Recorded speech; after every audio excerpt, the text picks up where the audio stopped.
My name is Patrick. Yeah. Um, I moved to Australia about 8 years ago Yeah. for study, um, but also immigration to have a citizenship in Australia. Yeah. Um, over the past 8 years, obviously, I developed a few quite interest in musics, movies, um, Hollywood movies, especially. Yeah. That's actually what helped me to learn English when I was Oh, back in really? China. Yeah. Yeah. So where I'm from is a city quite close to Wuhan, Yeah. which is really not COVID from. Yeah. In terms of distance, you know, so how do you say? Geography. Geographically, Yeah. say if Sydney is Wuhan, Yeah. where I'm from would be like Orange, so it's like 2 hours drive Yeah. distance. Yeah. Um, so I moved there to Sydney 8 years ago by myself. My family's still back there. Yeah. And you go back and visit as well. Annually. So Yeah. usually it's around Chinese New Year. Usually like around Christmas because the day changes every year. Yeah. Ah, that's good. Because I remember when I first met you, you like hesitated to say that you came from Wuhan. You near Wuhan. Was that before COVID or after COVID? After we met after COVID. After COVID, yeah. Yeah. Okay. Well, obviously after COVID, that like even traveling internationally or domestically in Australia, Yeah. sometimes, or even go to bars outside when you show ID. Yeah. Because I didn't have the Australian driving license before, so sometimes I found myself unconscious covering up the Yeah. city where I'm from. Yeah. There's just a bit of anxiety around that Yeah. because everyone knows the story Yeah. around that city. Oh. Yeah, I guess that kind of anxiety just really came from myself. Not really, like nothing really happens. Like Yeah. no one would just ever judge you from where you're from per se. Yeah. But you still hesitated. Still has to be. Yeah. Well, first of all, I'm the only child in my family. Yeah. I'm a boy. Yeah. Obviously, that's really hard for my parents to accept. I live so far away, literally on the other side of the world Yeah. from them. Also, we have a big family, so like all my cousins, my aunties, uncles, whenever they get together, Yeah. my cousin will be there. Yeah. So my parents doesn't have me there in those kind of gatherings. Yeah. That's hard for them, I guess. Yeah. And we talk about that quite often as well. How, especially my mom, feel like he's missing all those kind of opportunities to spend time with Yeah. her son. Yeah. My parents visited Sydney 4 years ago. Yeah. I think that was their first time to visit a foreign country, Western foreign country, Oh, really? which in their mind is much more developed Yeah. than China. But what shocked them when they come to Sydney was how, especially my stepdad, he seemed to not understand how a developed country can seem so underdeveloped, like Yeah. architecture-wise, because everything in China is, high rises, Yeah. tall buildings, but with here, everything just so chill and just so seemingly undeveloped. But that's not really the case. We understand like how do you define cities Yeah. developed or not? It's not depending on how tall your building is. How Do you heavy find it weird when people are like, there's so many people in Sydney? Like, because I'm from a big city. Yeah. And it's so busy. Like, I can't imagine you, like, also, like, from a country that's very busy. So, like, when people are always like, oh my God, it's so busy, there's so many people, and there's nowhere to rent, everyone's, like, struggling, but there's just so much space. Like, how do you think, like, oh my God, what are they talking about? This is privileged speech of the message. They haven't seen outside the world how packed, how much of a hustle everyone is in constantly. So yeah, whenever they say that, just like I'm just like, you don't know what I'm talking about. You haven't seen outside of Australia. Yeah. You don't know how much you have and how much other people don't have. Yeah. 8 years ago, I'm 28 now, so that was 19 then. Yeah. And I was entering my first year uni bachelor's. Yeah. Architecture. It was a hard subject. I didn't even speak closely fluent English back then, so everything was hard. The first day I got here, I remember my auntie who lives here now. Yeah. Booked me a hotel. I couldn't find a hotel because I couldn't ask for directions. So yeah, everything was hard. Especially, you know, making connections with people as well, because there's a culture shock, language barrier, my personality as well. I'm quite an introvert back then. I still am now, but back then it was much worse. So it wasn't easy. It wasn't an easy journey. But I'm settling in much better now. Obviously, it's like everywhere else quite different from China. So, but mostly I would say is really form my character in a better way. I feel like if I was still in China now, I can't imagine, but I can imagine the completely different person. For better or worse, I think it's for better. Yeah. As I mentioned before, I love movies. You know, as a kid, growing up, all my other cousins, friends, they were outside playing sports or whatever, but I would just be, you know, well, it's coming from, I'm a mama's boy. So, and she loves TVs and movies, so we spend a lot of time together just, you know, watching TV and, you know, having conversations about TV. And then I'm moving on to Hollywood movies and TV shows. And I just noticed how the life and people are different in those movies on television. And I found that's really interesting. And that's always been my dream to, you know, go outside of my country and just experience the world. That's good. That's one of the major driver. How come you didn't go to America? It's for the PR visa reasons, obviously. Okay. For the Western developed countries, there's only 2 countries really.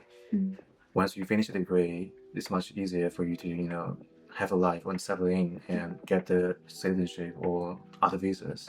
There was Canada for my options. It was Canada and Australia. I have 2 family members here, and which is one of the reasons, and just the weather really, like, I would choose Canada over Australia. I work in architecture, which is what I studied in university. Also, my decision on that degree was also based on the visa opportunities, because obviously the government has a list of occupations for overseas students to choose from, which has better chance to getting the PR later on if you graduate from that list of occupations. So yeah, architecture is what I do now. Did you get past the alphabet, or you just stayed at A? Someone also made a joke about that before. I was like, really? I will choose accountant first, not architecture. Accounting is hard. It's well, first of all, it's quite a teamwork structure framed industry, because you work with your team internally. You work with consultants, third parties outside your firm constantly. So there's a lot of challenges, for especially if you're English is your second language. You've been challenged with, you know, discussions, opinions that daily. So that part is, I think, is my major challenge for me working in this industry. I had quite casual, like, hospitality jobs in China for like a year or so. I also work in hospitality in Australia as well. So I can compare, I guess, hospitality wise. It's much casual, like, it's much more relaxed. You don't feel like, you know, working in hospitality here, you don't feel like you are you know, lower than customers or everyone else as much as you feel in China. Is it more strict in China? More strict, definitely. I think there's a culture working in any kind of companies in China is like, for example, like a really small example, every morning you get there, we always have a team meeting, and everyone just like, yes, to the team leader everything they say, and then at the end of it, we were just having like a team dance, whatever, which everyone hates, which everyone hated doing. It's supposed to encourage, make you energetic throughout the day, but but it's it's like like they would like learn dances from like videos online and just to try to teach the team and everyone dance together, supposedly binding experiences, but I think the thing is they kind of forcing everyone to do it, not everyone wants to do it. Yeah. So that's just an example how could not imagine doing that. Cannot imagine doing it here. There's definitely more weight on my shoulder to perform than people who are born here, because obviously you have the stress from what if you gotta fly and your visa got cancelled, and those kind of concerns people who fly here never have to face. Yeah. But you carry that weight. I guess there's a stereotype for Asian people who everyone just thinks they only prefer to hang out with their own group. Yeah. And whenever you meet someone, they kind of just assume that you're like that. Yeah. Which is kind of true, because I have few Asian friends in universities and they are like that. But I think I try to really step away from that stereotype, because I can say that and I don't want to be part of it really. Yeah. So I do try to not make that impression on people, but you do feel that sometimes when you talk to people, they think you into that group and they talk to you in a different way. Yeah. Not like how we talk to everyone else. Yeah. Yeah. So you feel like you're kind treated differently. Yeah. Slightly, yeah. Everything's different. The way you think, the food you eat, the things you talk about with your friends are different. Yeah. There's a few things I do miss back home. Number one would be the food. Like I feel like everything here is just so bland. There's no I mean, like, I just have much more respect for Chinese cuisines, because you spend much more time and patience to make that dishes for your family every day. But here, like, I don't feel like anyone cares what they eat or if they spend time making them. Yeah. I think the thing is, when I moved here, I was 19. I didn't know anything. Like, I didn't know who I was. So I think it's kind of hard for me to answer this question, because I don't think I had a full perception of who I was back then. Yeah. Like, I literally spent my entire adulthood overseas here in Sydney, and that really formed who I am. So I can't really compare myself now to back then, if that makes sense. As I think, as this kind of conversation I had with one of my close friends, who is from Ecuador, you miss, actually, so 4 months back, You went home? I went back to China for my stepsister's wedding.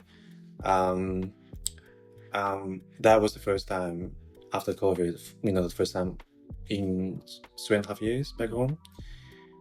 I think living here by myself, I have friends and have my support group, but it is really different when you don't have family around you, and you really, like, after going back, spending time with my family, I just realized how much I missed. Yeah. Feeling like a kid to your parents again, being taken care of, being cared for. Yeah. So family definitely is for one. Yeah.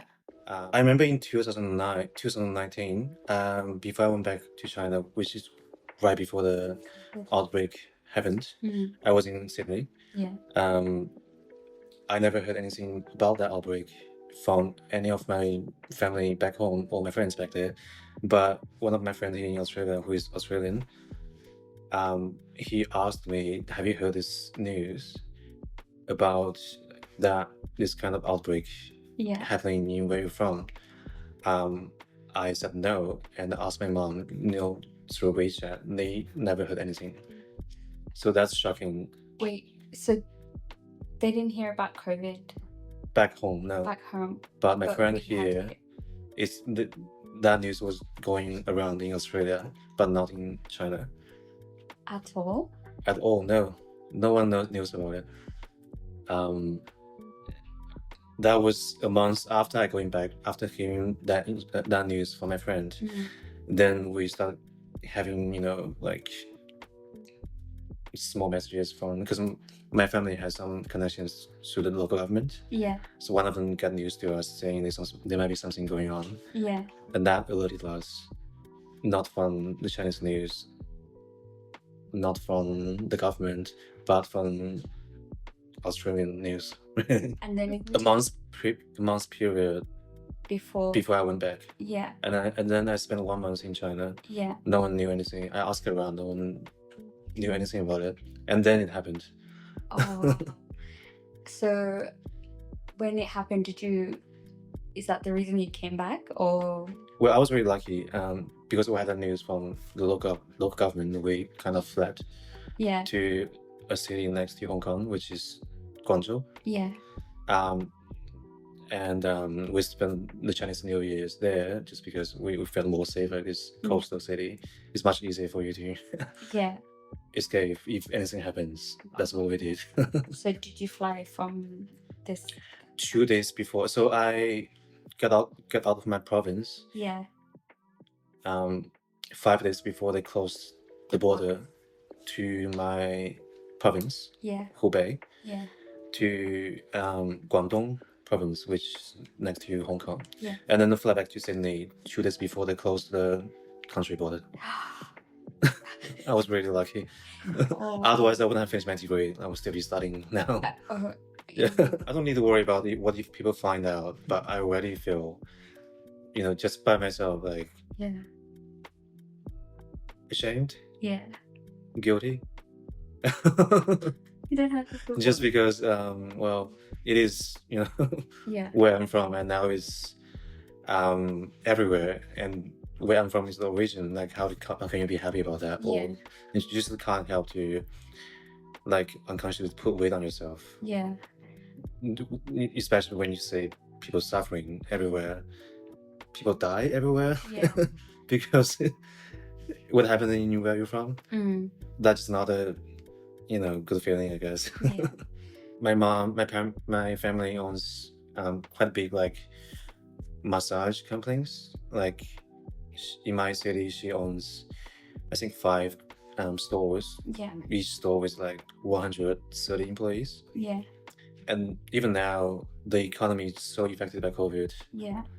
2 years after China, eased the restrictions. Yeah. But everyone's so, like, everyone's so damaged, like, economically. Yeah. They don't have money to spend. No one's going out. Yeah. So all the businesses still hurting. Yeah. And by that, so my mom's company is still not recovering. Yeah. I guess coming from where I'm from in China, my mindset is to not really believe in anything you hear until you have your own judgment that you do believe in. So that mindset carries on to the news and media here as well. I don't read everything and believe in it. I read everything and then think about it. Yeah. Not just, believing it straight away.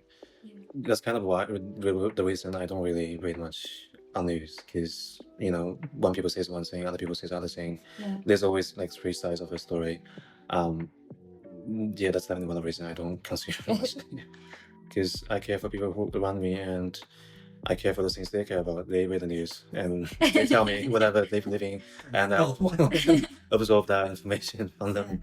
I think everyone is aware this rental crisis in Sydney that's going on for quite a while, over a year now. Yeah. Before that, I honestly didn't feel, as much misinterpretations for immigrants communities until that happened. I think the timing as well. After the border opened, there's so much immigrants coming in, and then the rental crisis happened, and I can just feel there's just so much hate towards the new people coming in, and then towards whoever wasn't born here. Everyone just blaming each other for the stress they have by paying too much rent, and that leads by how much people come into the country. Yeah. I think that might be 20% of the truth. The other 80% is so much other factors that's affecting the rental crisis. Yeah. But that's the easiest one to be pointed. Yeah. And everyone just follows on, and everyone can feel it. Everyone's angry at each other at that perspective. Yeah. I can think of one positive factor. In this architecture company I work for, we mainly do residential projects in eastern suburbs, and there's a huge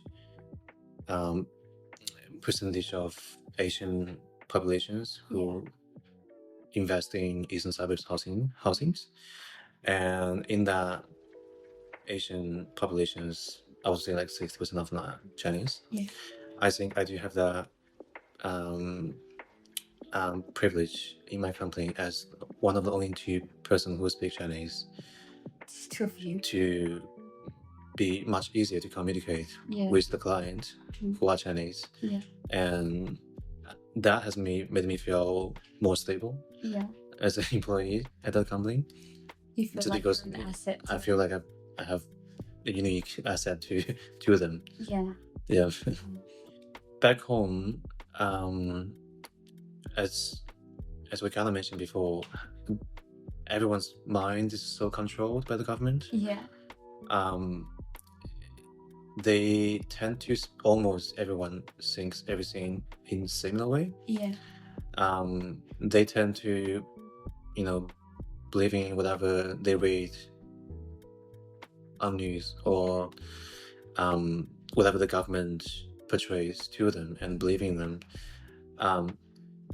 which many of that part is not true. They don't like to think in different perspectives. When you disagree with them, it's hard to get them around and convince them. I guess it's hard now for me to going back to that kind of mindset and pretend I agree with them in everything. I guess in that sense, this is what I meant. That is definitely a Western culture shock for me.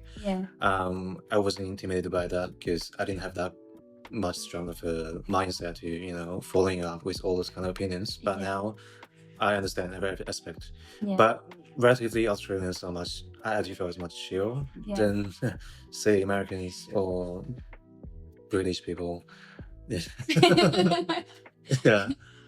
Which is, in a sense, it's actually an easy life. When you don't know what you don't have, you don't feel that exhausted to fighting for what you want. Because that you only know so much. I feel like almost people back in China, it's easier for them to be happier compared to people who are out there. If that makes sense. Makes sense. Where do you see yourself in the next 10 years, for example? Next 10 years. Outside Australia and China, I haven't been really traveling around the world as much. And recently years, I've been thinking, a person really grows when they travel in the sail world, which I haven't done as much as a person. I think I would like to do that, more traveling first, saving up more and then see the world. After getting my Australian citizenship, which is the passport is stronger, so you can go to more places. So in 10 years, I hope I would at least gone to 5 other countries. We have a way. Whether or not settling in Australia, I'm not sure. I would like to try UK, London, maybe New York as well. So it's uncertain but exciting. I think. If you look back from now to the first time you arrived in Australia, what would you tell yourself? Like, thinking about the mindset when you were like in such a culture shock, like probably thinking about a point where you were like, what is actually happening? Why am I here? I was quite scared and intimidated by everything. So I'll probably just calm myself down and encourage myself to go ahead with it. Yeah. Don't be scared or don't be regretting anything. Yeah. Which I think my future self will be telling me now as well. Yeah. To don't be afraid going outside Australia. Yeah. As well. I think based on my own childhood experience, my parenthood, I was, Asian parents, tiger moms. Yes. I was forced, kind of forced to do everything, which I didn't have a choice to.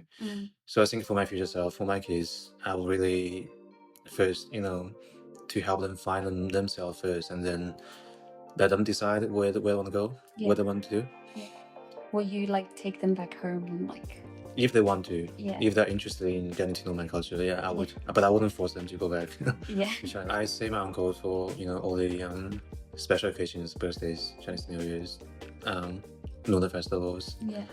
For all that, and in terms of do I blend myself into the Chinese community here, I think, as I said previously, I would hate to be seen as that kind of stereotype only staying to my own group of people. I think that kind of unconsciously made myself to choose not to spend time with my own community. Yeah. But I would love to, have that opportunity more. Yeah. And be free of that mindset, I guess.